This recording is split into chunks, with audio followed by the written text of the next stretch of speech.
All right, welcome everyone. This is our mid-century modern architecture class that we're offering for the first time here at Sargent. My name is Jason Reisman. I'm one of the designers here at Sargent. I've been a fan of mid-century since I started working in landscaping 35 some years ago. I travel to Palm Springs 2 times a year at least to stay in mid-century homes there. So I'm heavily influenced by California design with mid-century homes. And I'm just always impressed with the architecture of postmodern construction in the Rochester area. I think there's more here than most people realize. Does anyone have any idea how many Frank Lloyd Wright houses are in Rochester? 3. Okay. You just looked it up. Did you also notice that we have more Frank Lloyd Wright houses than any other city in the state of Minnesota, which is quite impressive to me. I was just in Milwaukee a few weeks ago and they only have 4. Okay. What we also find is a lot of Frank Lloyd Wright students traveled with him throughout the Midwest, and then they would design homes as well in the communities that he would start. So there's a lot of unknown architects that were influenced in mid-century design from Frank Lloyd Wright that don't get the credit that they deserve, especially in the Minnesota area in particular, especially outside of the metro area, okay? So again, I'm just always impressed with the architecture of Rochester with the mid-century, so I tend to lend myself towards that in my design theory. I'm also well aware of the fact that contemporary homes that are being built also highlight and use design mentalities from postmodern construction. So when we say postmodern construction, that generally means 50s, 60s, and 70s. It's usually easy to spot by unusual roof lines, large overhangs of the eaves, things of that nature, bigger windows, things like that. So it's been a pleasure to be able to work on some of those homes in town, and so we're looking forward to this class. I'll let Alex Johnson, one of our other designers here at Sargent's, stand up and say a few words as well. Hello, I'm Alex. This is my 9th year at this design. Perfect. All right, well, we have a small PowerPoint presentation. We'll start with that. I have 2 rules I usually give to groups when I speak. One is if you're yelling at me, do it loudly because I don't hear very good. And secondly, if you're going to throw anything, I'd prefer it be soft. Okay? All right, so Alex, why don't we go ahead and start? Okay, so we had an introduction, history and characteristics, notable architects. We'll talk about some design ideas and then questions towards the end, okay? Does everyone see this okay? That's better. It's okay? I'll try to get it all covered. It could be brighter? Okay. Yeah. Okay, so history, again, we consider postmodern architecture from the 30s to the 70s, influence on modern design.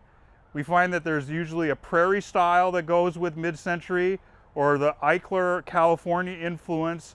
Also, does anyone know what a lustron home is? Has anyone ever seen one of those? There's one in Rochester. It is the metal house, yes. So post-war, there was a kit home you could buy from a company called Lustron, and all the houses were metal, inside and out, big sheets of metal like this that they use on the facade. Generally, they were like a teal blue or kind of a lime green, and there are very few in this area. There's one in Harmony, there's one in Rochester, and there's probably about 15 in the Minneapolis area. They're very tiny homes that we find in older neighborhoods that came after the World War II, so they tend to be a bit smaller, but they're extremely unique when we tie it in with mid-century compared to what we're used to. Where is the one here? It is in southeast, but I can't remember the exact address. But if you did a Google search for Lustron, you'll see these different kits and the floor plans. I mean, even the kitchen cabinets had the same metal that the exterior of the building had. They're quite unique. And we're starting to see preservation of those as well. Okay? So when we say prairie style, are people familiar with prairie style? Frank Lloyd Wright would be a prairie style architect, okay? And then Eichler would be a California style, so it's going to be a bit bolder, more vibrant colors. I read an article that they thought that the California influences would migrate to the east, but Scandinavian conservatism slowed it down when it got to Minnesota, so they kept things a little bit simpler around here, okay? Okay, characteristics for what we categorize as mid-century or postmodern. Generally, we'll find clean lines and organic shapes. So we find, again, very linear ranch-style homes in particular, with the larger overhangs, oversized windows, and more organic shapes. So they're going to use more round applications, sometimes angles, but the influence of adding these shapes that are more organic with the plant material and hardscape is really important when it comes to traditional mid-century design. Okay? Natural and artificial materials. So we'll find too, especially in California influence, you'll find a lot of concrete, colored concrete, breeze blocks, things of that nature that they incorporate into the landscape or part of the outdoor living spaces on these homes. And so Alex and I, when we put designs together, we're always very conscious of the fact that it isn't necessarily always about the plants. Hardscape, statuary, things of that nature can have an important role in landscape. Okay, especially if we're talking about something that's more linear in aspect, it lends itself to something a bit more whimsical or fun or eclectic. So I just want to make sure everybody takes away from here today that it allows for fun design, okay, and to make it personable to how you want to live in your space. You're not limited by when we go to Bailey Heights, all the houses look the same. There's not much you can really do in the front. They all have a second-story deck. That's their outdoor living space. So they don't have this continuous flow from the inside to the outside that is very prevalent in mid-century design. Yep, indoor and outdoor living. Functionality. Again, main floor living, how that flows to the outside of the house and patio areas, the flow from the kitchen area to the outdoor cooking area and the living spaces are all well thought out in the architecture of mid-century design. Because it is on this linear plane, it gives you that thoroughfare, so to speak, between all the different elements of your yard that maybe more traditional homes don't allow for at all, okay? Muted tones. So again, we'll find more facades on the building are more natural with stone, so we don't see siding necessarily that we're, like aluminum siding or vinyl siding. They try to do some things with different textures on the siding and the stone. Again, that all ties into the uniqueness of the home in big blocks of things in the facades. So it's important to incorporate that in the landscape as well, so it mimics the house, the architecture, and flows to the outdoor space. So some notable architects in our area. Obviously, we talked about Frank Lloyd Wright. All three of his homes are in Southwest Rochester. There was a fourth home that was supposed to be built by a Dr. Black, but for whatever reason that project fell through. You can actually find the architectural drawings for that house online, and it was very unique in comparison to the three other properties in town. John Howe was one of Frank Lloyd Wright's main draftsmen. And he was another person that followed Frank around and designed homes. There are quite a few Howe homes in Rochester as well. It's just that we don't have record of which ones are his. Sometimes they get attributed to Frank Lloyd Wright and vice versa. So it's really hard to pin down which houses are exactly from Mr. Howe. But I think if you drive around like Institute Hills, does everyone know where Institute Hills is in Rochester? That's one of the predominant mid-century home developments in town. And you'll see highlights on all these properties that tie them together. So the assumption is that Mr. Howe had something to do with some of those properties as well. And then Mark Hagedorn was a student of John Howe. Now Mark Hagedorn was very influential in Minnesota, in particular southeast Minnesota, before he moved to New Mexico to start designing homes there. And again, we would find that there are numerous houses throughout Rochester, Institute Hills, Hawthorne Hills. In our travels to highlight some of the houses in town, we found that wherever there's a hillside with a south-facing view, that tends to be where most of the mid-century homes are built. Transit Court off of Northern Heights Drive, kind of back over by the Autumn Ridge on that south side of the hill. For some reason, they're all congregated on these south sides. So Mark Hagedorn was very influential in the area with his predecessors, so he drew a lot from that, but he also put his own spin on it. And again, it is hard to identify which properties are his as well. I wish there was more research available to find that out. Even some of the homeowners aren't even aware of who the original architect was. So there's a lot of assumptions on our part, but we know that these two in particular were influenced heavily by Frank Lloyd Wright, so we would probably expect to see commonality with those designs. Okay? Elizabeth Close, also a mid-century architect predominantly from the Twin Cities.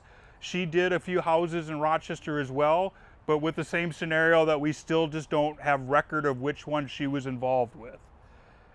Edward Lundy was also associated with Elizabeth Close from the Twin Cities, so we feel that there's a connection between those two and a collaboration probably on some of the properties. Again, we're not sure historically which ones were dedicated to whom.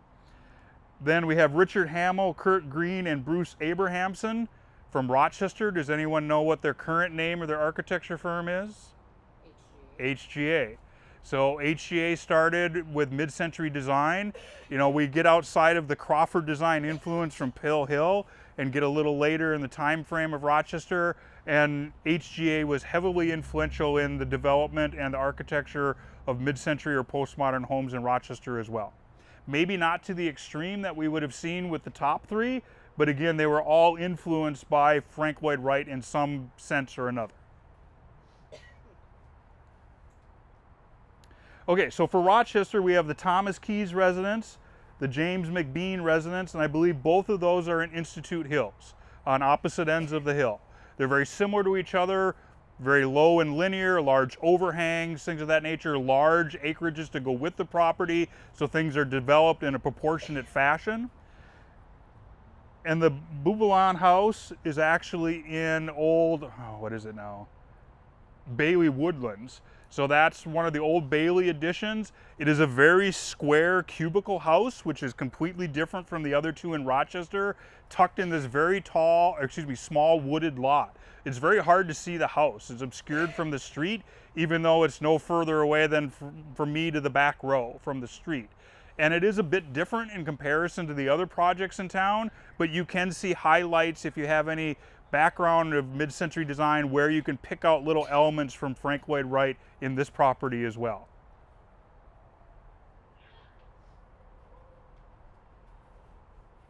So we talked about some of the neighborhoods already. Okay, so we wanted to give you just some mock-up ideas of some designs that will kind of try to articulate what can be done with a mid-century home. So the first project that we have here is more of a prairie style. So generally what we find with prairie style is that the foundation planting of the house tends to be minimal, if at all, with an emphasis on patio and hardscape. And then what they'll do is very linear applications of plantings out on the periphery to give this depth to the space when you talk about a living area. So with the prairie homes, we find a lot of native grasses, other native plants like salvia, sedums, things of that nature that have this drought tolerance, a little bit more openness to their design. And so they're very specific as far as what prairie plants they use in these designs. But the main thing is how they space this off, because generally we always want to think about landscaping around the foundation of the house. In this element, you see that all landscaping is outside of the house and outside of the hardscape. And that is very common with prairie style design. So here we have my California influenced design, and again you'll see some 3D images of this as well. California design influence really talks about enclosures in the backyard where there are privacy fences or screening walls. That can be done with a hardscape or it can be done with a plant material, but it tends to be much more whimsical. You tend to have much more outdoor hardscape or patio surfaces, more clusters of plants or linear aspects of plants. A lot of times you'll see in traditional landscaping an apple next to an orange next to a lemon, okay? And you're forced to prune each one of those to keep them individual and so they have their characteristics are known. What we find in California designs as well as the prairie is you have a big mass of apples over here and a big mass of oranges over here, and that mass can grow together so you get these big blocks of color or textural elements from the plant material which tie into the larger facade elements that you find on the architecture of the house as well. California design, if I'm calling it, that's not a technical term, that's my term, but again it talks about these my ideas with these mass plantings and something that's just more bright and vibrant and fun. So here you can see that I have incorporated these large concrete spheres to give definition to the backyard, as well as these visual screen panels with some bright colors that are common in mid-century design. And then you see mass plantings of this ground cover, and in the background you'll see mass plantings of in here with this really open outdoor living space. So again, mid-century wants you to enjoy the outside of the house as much as the inside, and having that flow and this proportionality of space is increasingly important as we talk about outdoor living areas. So here we'll see it's kind of an A-frame style house, but this is more of a traditional landscape that you would find on any house in Rochester. So we just have some evergreens across here, and then what we do is we start with the evergreens that are taller, and we scale ourselves down as we work down towards the front of the house or the driveway. So you get this perspective that looks up, that helps soften the corners of the feature of the house and just brings it all down to scale a little bit. We're not trying to block the features of the house, we're just trying to soften them and make things proportionate. And so when we get to our 3D slide, this one actually has a little courtyard. There are two houses in Rochester. There's one up by the Plummer House and another new construction in Southwest that actually have a courtyard in the center of the home. The one in the Plummer Circle was built in 1962, and it's just a beautiful application to have this outdoor courtyard, which you just don't see anymore, hardly at all. So here you can see how we just have this staggering in height as we work up towards the corner of the house, and we do the same thing off of the side. So I'm calling this more of a traditional style where it's clustered on the corners of the building instead of out in space. It may work a little bit better if you had a smaller yard, things of that nature. The main thing too is that you don't require special plants or anything when we talk about mid-century design.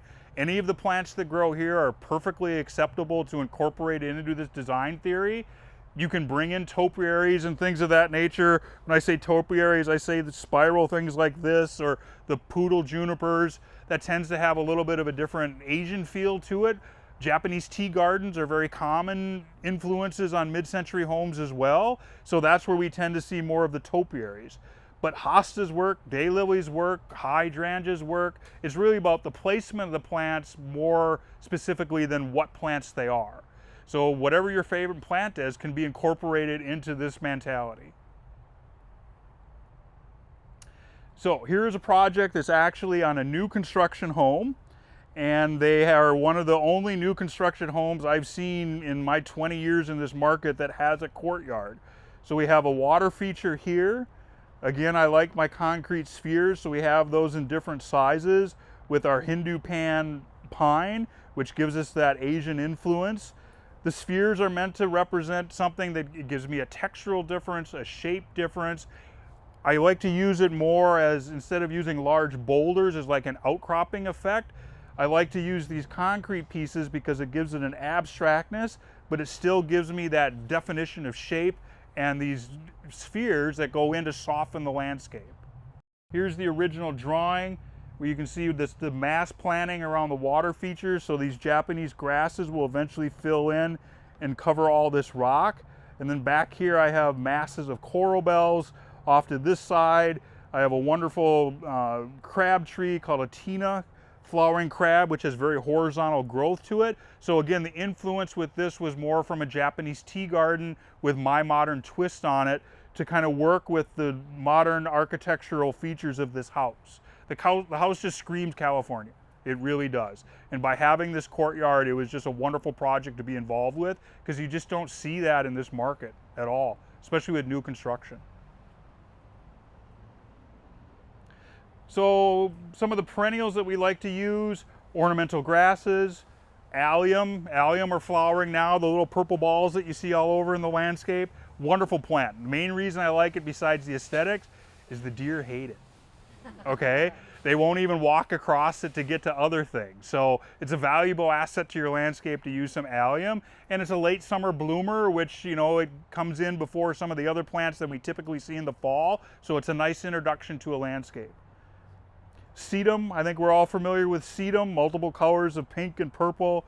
Echinacea is one of my favorite with all the different colors and textures and sizes of echinacea, with the larger to the small seed pods and how those last through the winter and the characteristics that they can provide to a landscape 12 months out of the year if you leave them. And it works well with mass planting. So a lot of the things that you see that have smaller flowers, like a coral bell, for example, it just has a little itty teeny bitty little pink flower. If you had just one plant individual, it gets lost. But if you had 15 or 20 of them planted together, wow, is there impact from those little pink flowers. So that ties into this whole mass planting idea. Couple other ones. What's this one, Alex? Amsonia, not familiar with that. And then hostas, of course. Hostas are going to be great because you get color and texture and size variants. You could do it all with hostas if you wanted, and you'd still have a wonderful landscape. Absolutely. And then we have trees and shrubs. It's hard for me to see, but hydrangeas. The new introductions of hydrangeas into this market has been phenomenal, especially over the last 10 years. There's all these different varieties of the species, varying sizes, color hue changes that we just didn't have 15, 20 years ago. We had Annabelle hydrangea and maybe one paniculata variety, and that was it. But now there's some that are dwarf, the larger ones. So if you can't find a hydrangea that doesn't work in your space, you're not looking hard enough, okay? And we partner with Bailey's up in St. Paul, and they are predominant in the country for propagating new hydrangea varieties. So we're very proud to be offering those varieties at both of our locations here. So if you're looking for something a bit unique from what maybe our parents or grandparents had for hydrangeas, it's a wonderful time to start shopping for them because of all the different varietals that are out now. Spirea, we're all familiar with Spirea. Again, what I like about Spirea, especially like the gold mound or something like that, is you have that chartreuse green, which really works well with other dark greens of conifers or blues with the conifers. It's one of the few shrubs that has a mass flower throughout the growing season, and you can shape them. They don't have to be round. You can flat top them if you have a big mass of them. You can do individual. I had a job where I made them all cubes across the front of the house, and it was a wonderful effect. The house lent itself for doing something different, so the client was open to that. So it was a lot of fun. River birch, again, we're all familiar with the river birch with the exfoliating bark. I would find that the river birch for me would probably be better suited to a prairie style because it's a bit more of a natural looking tree. I know that seems odd to say that a tree looks natural compared to another tree, but a lot of other trees have very distinct shape, and so the clump birches give you that wispy openness that we generally see in nature, where some of the manicured grafted trees have such tight formal shapes that there's a difference there. And so the birch work good with prairie style homes. And then pagoda dogwood, again, that I think ties into the Japanese tea garden effect. So you have that wonderful bloom in the spring and then a season change in the fall. It is somewhat of a native plant, so we find that it has good survivability. Unfortunately, the deer also like those, but they really have this linear stacked look to them, so it really adds an interest as a specimen type plant to the landscape. And the bark itself, after all the leaves come off, has a unique characteristic as well throughout the winter. And then lastly, crabapple. There are so many different types of crabs and shapes and sizes and colors. Again, Bailey's is another one that introduces a lot of new varietals of crabs, more narrow columnar growth with burgundy leaves. They're starting to come out now with, we're all familiar with the one called the spring snow flowering crab, which doesn't have any fruit, okay, which makes it very desirable. Bailey's has developed a pinkish red variety of that is fruitless. So now we have another color and texture to fall back on that for as long as I've been doing this, we never had that option for something fruitless. But the way they graft these crab trees, like the Tina crab I was talking about, it's a unique tree. It only gets about 10 feet tall and 12 feet wide, and it's very horizontal. And what makes it unique, it's actually a double grafted tree. So there's the graft at the base for the root system, and then there's yet another graft on the top. So somewhere they found this mutant crab tree that was growing low to the ground, and someone's like, let's graft it. Put it up on a stick, and we have this wonderful tree with these very horizontal branches that make it very unique to any tree in the area. And that's called a Tina flowering crab. They're very slow growing, but it's just a really nice influence on a landscape. Okay, I know I talk really fast, so if there's questions, I appreciate any questions. Just remember, I don't hear very good, and Alex and I would be happy to answer any questions, or if you want to go back to something we discussed, we'd be happy to go over that too.